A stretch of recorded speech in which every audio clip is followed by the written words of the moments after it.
How to use the equation editor in Google Docs. The equation editor in Google Docs is the perfect feature for people who use mathematical equations inside their documents. Here's how you can quickly add math equations with ease in any of your Google documents online. Fire up your browser and head to the Google Docs homepage. Open a document. Click where you want to insert an equation, and then select Insert Greater Than Equation.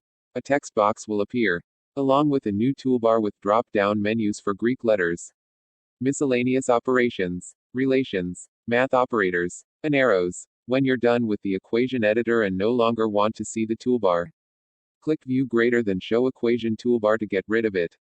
The equation editor in Google Docs is based on LaTeX syntax and recognizes similar shortcuts.